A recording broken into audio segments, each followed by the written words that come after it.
Assalamualaikum warahmatullahi wabarakatuh. Kembali berjumpa dengan channel Ngesti Urip. Kali ini saya akan merespon dari permintaan saudara Akbar CK. Nah, ini saudara Akbar CK ini sahabat baru. Semoga menjadi tambah akrab, tambah saudara. Kita gunakan media sosial termasuk YouTube ini untuk menambah saudara ya. Saudara Akbar CK ini menanyakan tentang cara mengatasi migrain. Sebelum ini saya lanjutkan, bagi para rekan-rekan YouTuber pemula ya bisa ini membuka channelnya Akbar CK ini tentang tutorial YouTube ya. Saya juga belajar dari Mas Akbar CK. Saya panggil Mas karena usianya lebih muda ya. Saya panggil Mas Akbar CK aja, barangkali bisa menambah wawasan. Silahkan nanti cari Akbar CK gitu ya. Dari tutorial, belajar dari tutorial manapun silahkan, bebas. Nanti yang bisa istilahnya itu di antara ilmu-ilmu tutorial sekian banyaknya itu nanti yang bisa dipraktekkan, yang bermanfaat, istilahnya benar-benar tahu bisa dipraktekkan atau tidak itu ya kita. Nah, jadi jangan istilahnya itu jangan membatasi belajar ya, belajar silahkan kemanapun. Nah, setelah prakteknya nanti kita bisa menyaring, oh ini teknik tip ini bisa dipraktekkan, oh tip ini kurang bisa dipraktekkan. Nah, itu nanti kan kita sendiri yang setelah prakteknya kita tahu ya tentang akan hal itu. Juga saya sampaikan ke para penonton semua yang barangkali kali ini menonton video ini, barangkali ada sebuah pertanyaan tentang problematika hidup yang mungkin selama ini sulit dipecahkan, entah itu apapun lah, entah itu keluhan penyakit, entah itu sebuah problem rumah tangga, entah itu problem masalah apapun. Coba kita menggunakan media YouTube ini untuk saling membantu ya, dalam bidang masing-masing tentunya ya. Kalau saya belajar YouTube, saya nggak punya skill gitu. Masalah channel, masalah mengatur YouTube, saya nggak punya skill. Nah, saya belajarnya sama para tutorial senior, termasuk juga pada Mas Akbar CK ini. Cuma belum tentu para tutorial Mas Akbar CK ini mengetahui tentang hal-hal yang seperti saya uraikan di channel ini ya. Disinilah keuntungannya saling mengisi ya. Tidak ada manusia yang sempurna, tidak ada. Sebaik-baiknya orang, sebaik-baiknya manusia pasti ada kekurangannya, dan seburuk-buruknya orang pasti ada kelebihannya. Nah, disinilah kita saling mengisi. Kembali ke masalah yang dipertanyakan Mas Akbar CK ya. Sebenarnya yang sampean tanyakan tentang migrain ini sudah saya bahas ya, sedikit saya cuplikan di bab sholat. Silahkan dicari di channel ini yang judulnya dampak sering lupa rakaat dalam sholat, ataupun ada judul yang video yang sebelumnya, yaitu apa ya, lupa saya dong. Cara mengatasi sholat sering lupa rakaat ataupun lupa bacaan. Ya, seperti di video sebelumnya saya bilang bahwa persentase umat muslim yang sering lupa rakaat, sering lupa bacaan dalam sholat itu sering ya, saya bilang sering, itu memang persentasenya tinggi. Cuma memang karena ini mungkin dianggap apa ya, mungkin bisa jadi dianggap kayak kurang penting gitu, maka kurang diperhatikan. Nah, kebetulan saya mempelajari hal tersebut ya, tapi belajarnya bukan di istilahnya itu wadah pendidikan yang formal, enggak, saya belajar otodidak, praktek langsung ke masyarakat ya, kayak nanya-nanya gitulah, dari survei langsung begitu, non formal pada masyarakat. Hasilnya memang cukup tinggi, maksudnya prosentasenya cukup tinggi orang-orang yang sholat itu sering lupa rakaat ya, ataupun lupa bacaan. Itu prosentasenya cukup tinggi, dan saya sudah survei masalah ini lama, puluhan tahun ya. Ya, dampak dari sering lupa rakaat ataupun lupa bacaan itu memang dampak minimalnya adalah sering sakit kepala dan sakit perut begitu ya. Silahkan Mas Akbar sampean cek diri sampean sendiri, maaf ya, kita ngobrol agak terbuka aja ya, ataupun santai tapi kita terbuka. Kalau sampean sholat ataupun kalau Mas Akbar ini seorang muslim dan Mas Akbar ini menjalankan sholat, coba perhatikan, bener nggak Mas Akbar ini kalau ketika sholat, terutama sholat sendiri, sering lupa rakaat ataupun lupa bacaan. Nah, kan Mas Akbar menanyakan tentang masalah migrain. Nah, dari diagnosa saya ya, karena saya diagnosa secara analisis, orang yang sakit kepala, migrain kan termasuk sakit kepala, itu bisa dipastikan. Ya, sering ya, saya bilang sering sakit kepala, itu bisa dipastikan kok. Pasti kalau sholat, kalau nggak lupa rakaat, lupa bacaan, itu bisa dipastikan begitu. Karena itu udah rumus yang saya pelajari lama gitu. Nah, benar dan tidaknya rumus ini ya silahkan dibuktikan, ataupun silahkan sampai ikut survei kecil-kecilan boleh gitu, benar tidak gitu.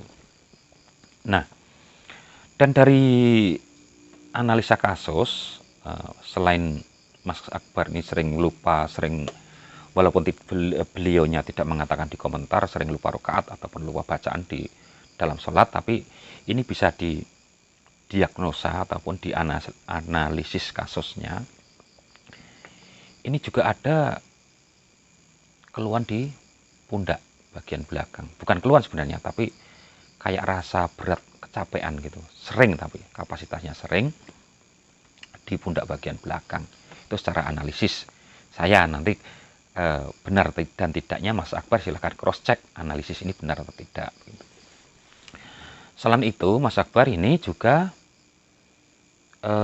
diganggu dalam hati ataupun perasaan, ini was-wasnya lumayan tinggi, jadi agak kurang mantapnya ketika dalam melangkah ini kurang tinggi ya, justru lebih cenderung sering diliputi rasa was-was. Itu analisis saya seperti itu. Nah, bagaimana solusinya ya? Kalau saya bicara ya, masalah solusi, maaf saya nggak seperti tukang herbal, karena saya bukan tukang herbal.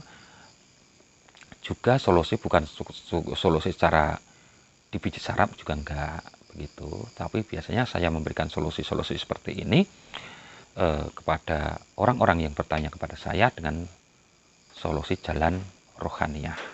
Nah, kalau kita muslim ya, karena ini awalnya adalah dari sholat yang sering lupa rakaat ataupun lupa bacaan, maka diawali dengan memperbaiki sholatnya ya. Saya ulang, dengan cara memperbaiki sholatnya agar tidak lupa rakaat ataupun lupa bacaan begitu. Nah, di video sebelumnya sebenarnya juga sudah saya singgung ya, bonusnya kalau kita mau memperbaiki diri dalam sholat sehingga tidak lupa rakaat, lupa bacaan, maka keluhan sakit perutnya yang sering sakit kembung misalnya akan dihilangkan. Keluhan sakit kepalanya juga akan dihilangkan, entah itu sakit kepala apapun, entah itu migrain, entah itu berat bagian belakang ataupun apapun, yang intinya sakit kepala, kalau diperbaiki agar tidak lupa rakaat ataupun lupa bacaan, secara otomatis ini nanti keluhan di kepala, pokoknya yang namanya apapun lah, keluhan sakit kepala apapun ini akan menjadi baik ataupun sembuh. Nah, itu sebenarnya sudah saya singgung ya, sudah saya singgung di konten ataupun di video sebelumnya. Nah, cara-caranya di situ juga sudah saya jelaskan ya. Nah, kalau ingin lebih cepat lagi ya, lebih cepat lagi untuk keluhan sakit kepalanya itu biar cepat hilangnya, selain kemarin saya beri masukan membaca syahidallahu dan seterusnya itu ya, syahidallahu annahu la ilaha illallah wal malaikatu wa ulul ilmi qa'iman bil qist dan seterusnya, itu buat wiritan. Ini ya ditambah surat Al-Kahfi ya, ayat 101 sampai 110, saya 10 ayat aja ya. Ya, jadi kalau ingin lebih cepat ya migrennya Mas Akbar CK ya, ini biar cepat sembuh, satu yang dijalankan rutin ya, rutin sholat sunnah awabin 6 rakaat habis maghrib, terus membaca surat itu, ayat itu, syahidallahu, coba cari nanti di Al-Quran ataupun di internet ada itu, surat Al-Imran apa Al-Maidah ini, lupa saya. Pokoknya yang itu ya, kalau sering tahlilan kan pasti tahu itu. Syahidallahu annahu la ilaha illallah wal malaikatu wa ulul ilmi qa'iman bil qist la ilaha illallahul azizul hakim dan seterusnya itu ya. Itu dibaca boleh ya, kalau memang belum hafal dibaca Al-Qur'annya ataupun ditulis di kertas lalu dibaca buat wiritan ya. Mau dibaca berapa kali silahkan, 7 kali boleh, 3 kali boleh, ataupun lebih boleh, nggak apa-apa. Begitu dilanjutkan surat Al-Kahfi ya. Surat Al-Kahfi ini nggak semua, tidak seluruh surat, tidak seluruh surat seluruh surat Al-Kahfi full, nggak, hanya 100 ayat 101 sampai 110 ya, 10 ayat ya, 10 ayat itu mau dibaca 3 kali, minimal 3 kali ya, atau kalau mau dibaca lebih ya nggak apa-apa, lebih bagus. Nah, ini memang tidak langsung nanti proses sembuhnya, tapi bertahap ya, bertahap. Dan ingat ya, ketika membaca ini bagi mereka-mereka yang sholatnya bermasalah, dalam arti sholatnya sering lupa rakaat, sholatnya sering lupa bacaan, itu nanti digoda rasa tidak nyaman, ngantuk berat bisa jadi, padahal tadi sebelum baca tidak ngantuk, ataupun reaksi-reaksi mungkin badannya panas bisa jadi, ataupun reaksi-reaksi yang lain, nggak apa-apa, nggak usah takut, diteruskan aja. Itu nanti sebuah proses untuk hilang, sebuah proses untuk sembuh dari sakit migrain ya. Itulah nanti kalau sudah sembuh ya dijagalah, dijaga hafalan itu, dijaga ya. Misalkan ketika masih sakit itu membaca 3 kali rutin, entah habis maghrib atau habis subuh, habis isya, sholat awabinnya 6 rakaat itu habis maghrib, terus bacaannya itu boleh dilangsungkan sehabis sholat awabin, itu boleh dikerjakan sehabis sholat isya juga boleh gitu. Misalkan ketika masih mengalami keluhan-keluhan seperti itu, dikerjakan 3 kali ataupun 7 kali misalnya, ataupun lebih boleh. Nah, nanti ketika sudah sembuh, agar untuk menjaga agar hal itu tidak kembali lagi, boleh dibaca 1 kali gitu, ataupun 3 kali lah ya. Niatkan aja ibadah ya, membaca huruf-huruf Al-Quran kan ada pahalanya 10 per huruf kan, itu udah, kalau umat muslim udah tahu semua itu ya. Niatkan aja ibadah. Nah, dari niat ibadah menjalankan itu ada bonusnya dihilangkan rasa sakit kepalanya, dihilangkan keluhan-keluhan sakit perut yang mudah sakit perut ya. Saya kira begitu ya Mas Akbar ya penjelasan saya. Kalau mungkin berguna info ini, silahkan dikerjakan ya. Ataupun mungkin ya setelah Mas Akbar ini mengerjakan, nanti ada hal-hal yang perlu dipertanyakan, ataupun mungkin ada tanda tanya, bisa jadi ya, saya sebelum mengerjakan tidak ada yang dipertanyakan, tapi setelah mengerjakan nanti mungkin ada sesuatu yang dipertanyakan, silahkan ditanyakan di komentar ya, sebisa mungkin menurut kadar apa yang saya pahami, apa yang saya ketahui, nanti saya insya Allah saya jelaskan, kita pecahkan bersama-sama tentang keluhan Mas Akbar ya, keluhan Mas Akbar yang tentang migrain ya. Dan juga saya sampaikan juga kepada Mas Akbar, ini sebenarnya kalau ditelisik ya Mas Akbar itu nanti jangka panjang nggak hanya migrain saja loh Mas ya. Ya, saya ulang ya.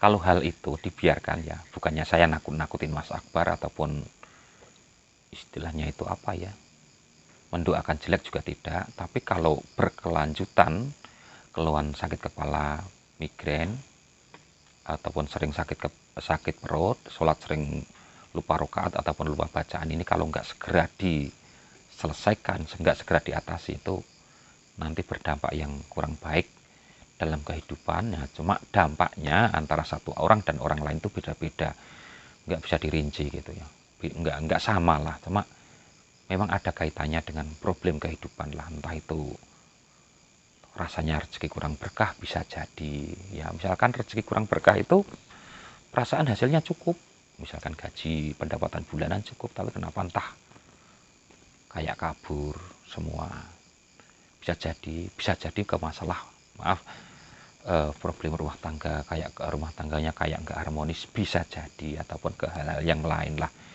Ini sekedar info ya untuk Mas Akbar, sekedar info ya, niat saya baik untuk kewaspadaan dini agar segera menghilangkan ini. Tapi ya kalau mungkin info ini nggak berguna ya monggo lah diabaikan saja, tapi saya mencoba memberikan info yang bermanfaat khususnya kepada Mas Akbar, umumnya kepada penonton yang lain ya, yang mungkin sama menghadapi itu sakit kepala sering ya, perut sering kembung, itu pasti sholatnya sering lupa rokaat ataupun lupa rokaat ataupun lupa bacaan, itu udah bisa dipastikan lah. Tingkat kepastiannya itu 95%, misalkan ada yang meleset itu 5% saja gitu ya. Kenapa saya bisa ngomong begitu ya, saya udah mempelajari dan survei lama tentang masalah ini begitu. Saya kira cukup sekian ya. Kembali lagi ke Mas Akbar, coba kalau memang ulasan saya ataupun tip-tip saya ini berguna, silahkan dikerjakan. Nah nanti kalau sekali lagi kalau mungkin ada pertanyaan, baik sehabis menonton video ini ataupun ke belakangnya, semoga silaturahmi kita selalu terjaga, saling mengunjungi sesama channel ya, agar kita semua maju bersama, sukses bersama. Kedepannya apabila Mas Akbar ini ada pertanyaan yang mungkin jadi tanda tanya ataupun kurang jelas yang berkaitan dengan pertanyaan yang Anda tanyakan, silahkan kedepannya boleh, saat ini boleh ditanyakan di komentar, ataupun kedepannya lah apabila kurang jelas ataupun ada masalah yang berkaitan dengan yang Anda tanyakan, silahkan boleh juga ditanyakan di komentar. Semoga ada manfaatnya apa yang saya uraikan ini. Mohon maaf apabila ada khilaf dan kata-kata yang kurang berkenan. Wassalamualaikum warahmatullahi wabarakatuh.